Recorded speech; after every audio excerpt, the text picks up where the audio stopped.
আসসালামু আলাইকুম। আজকে রান্না করব আলু ডিম বড়া দিয়ে একটা তরকারি। এতটাই মজা রেসিপিটা। এতে আমি ডিম আলু প্রেসারে সিদ্ধ করে নিছি। এগুলো এবার ছিলে নেব। আলুগুলো আমি আধা ভাঙা করে নেব। এতো সামান্য একটু পানি দিয়ে দেবো আলুর মধ্যে, দিয়ে এটা আমি একটু মিক্সড করে এক পাশে রেখে দিলাম।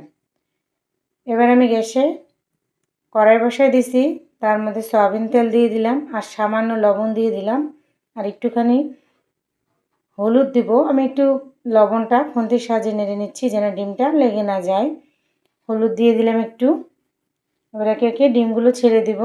ডিমগুলো দেওয়ার সময় অবশ্যই আপনারা একটু সাবধানে দিবেন। ডিম যেহেতু ফোটে, চোখে মুখে ফুটে তেল আসতে পারে। এই তো দেখতে পাচ্ছেন ডিমগুলো কিন্তু আমার একটুকু লাগে যায়নি। এইটা আপনারা ফলো করতে পারেন যে ডিম ভাজার আগে একটু লবণ দিয়ে দিতে পারেন। এবার আমি ওই তেলের মধ্যে পেঁয়াজ কাঁচামরিচ ভেজে নেব। এই তো পেঁয়াজগুলো আমি ভেজে নিচ্ছি। পেঁয়াজ প্রায় আমার ভাজা হয়ে আসছে। আমি একেবারে লাল করব না। এর মধ্যে আমি এবার রসুন বাটা দিয়ে দিলাম, সামান্য পরিমাণে একটু আদা বাটা, তারপরে জিরার গুঁড়া দিয়ে দিলাম, হলুদের গুঁড়া, এবার লবণ দিয়ে এটা আমি একটু ভেজে নেব। চুলার জালটা অবশ্যই মিডিয়াম লো হিটে রাখবেন, বেশি জোরে দেওয়া যাবে না। এর মধ্যে আমি একটু পানি দিয়ে দিব মশলাটা কষানোর জন্য। মশলাটা অবশ্যই বেশি করে কষিয়ে নিতে হবে, যেহেতু এই আলুর তরকারিটা এতটাই মজা। এটা তো রেসিপিটা তৈরি না করলে বোঝা যাবে না, খেয়ে দেখতে হবে। এতে এবার আমি আলুগুলো দিয়ে দিলাম, সামান্য একটু পানি বাটিটা ধুয়ে আর কি দিয়ে দিছি। এটা মিক্সড করে আমি ঢেকে দিব। এটা কিন্তু আমি বেশ খানিকটা সময় কষিয়ে নিব। দেখি কি অবস্থা খানিক পরে এসে। এতে পানিটা কিন্তু আমার কমে গেছে। এবার এটা আমি কষিয়ে নিব।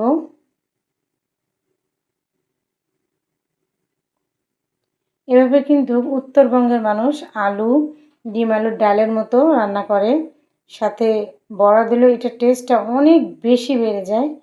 এতেও সেরকম করে আপনাদের আজকে আমি রেসিপিটা দেখাবো। আমি একটু ভাজা মশলা দিয়ে দিলাম এর মধ্যে, আবার আমি একটু কষিয়ে নিচ্ছি। এবার আমি পানি দিয়ে দিব ঝোলের জন্য। আলুতে যেহেতু ঝোলটা অনেকটা বেশি টেনে নেয়, পানির পরিমাণটা একটু দিছি, আবার ঢেকে দিচ্ছি খানিক সময়ের জন্য। এবার খানিক পরে এসে দেখতেছি এই তো ডালটা আমার বলক উঠে গেছে, দেখাচ্ছে আপনাদের। এবার আমি এর মধ্যে ডিমগুলো ভেজে রাখা সেগুলো দিয়ে দিব। এই তো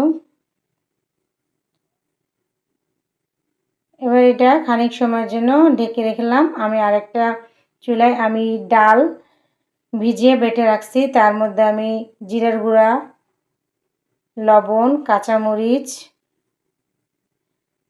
আর আদা আর কাঁচামরিচ বেটে রাখছি সেটাও দিয়ে দিচ্ছি, আর সামান্য রসুন বাটা দিয়ে আমি এটা মেখে নেব। এটা আমি একটা বড়া তৈরি করব ওই ডালের মধ্যে দেওয়ার জন্য। এভাবে আপনারা একবার তৈরি করে দেখতে পারেন। এই রেসিপিটা আসলে অনেক বেশি মজা হয়।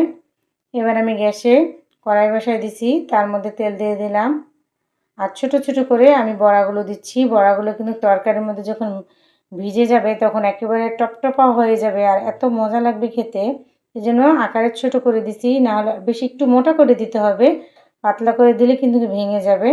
তো বড়াগুলো আমি লাল লাল করে ভেজে নিচ্ছি। বড়াগুলো ভাজতে বেশি একটা সময় লাগে না। আমি এগুলো উঠিয়ে নিচ্ছি। এবার আমি দেখি তরকারিটার কি অবস্থা। তরকারিটা কিন্তু হয়ে আসছে পুরো, বেশি সময় লাগে না। আলুর তরকারি কিন্তু সিদ্ধ যেহেতু করা আলুটা, এটা বেশি সময় লাগে না। এবার আমি বড়াগুলো ডালের মধ্যে ছেড়ে দিব। এটা দেওয়ার পরে কিন্তু বেশি নাড়াচাড়া করা যাবে না, সাবধানে একটু নাড়া দিতে হবে। তরকারিটি কিন্তু আমার হয়ে গেছে প্রায়। আমি আর অল্প একটু সময়ের জন্য আবার ঢেকে দিচ্ছি যেন বড়াটা সুন্দর ওর মধ্যে ডালটা ঢুকে যায়। এই তো রান্নাটা কিন্তু আমার প্রায় হয়ে আসছে। এবার এর মধ্যে আমি একটু ধনিয়া পাতা দিয়ে দেব।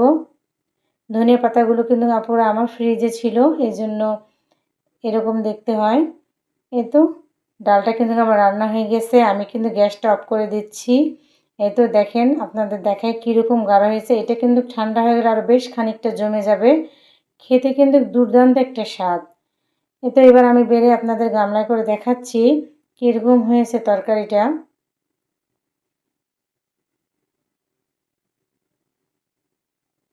এই যে দেখতেই পাচ্ছেন ঢেলে ফেললাম, একেবারে গরম ধোঁয়া উঠতেছে।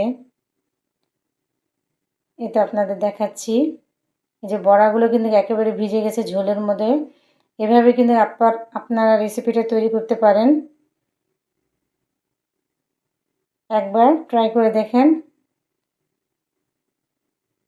এত ভালো থাকবেন, সুস্থ থাকবেন, পরবর্তী ভিডিওতে আবার দেখা হবে।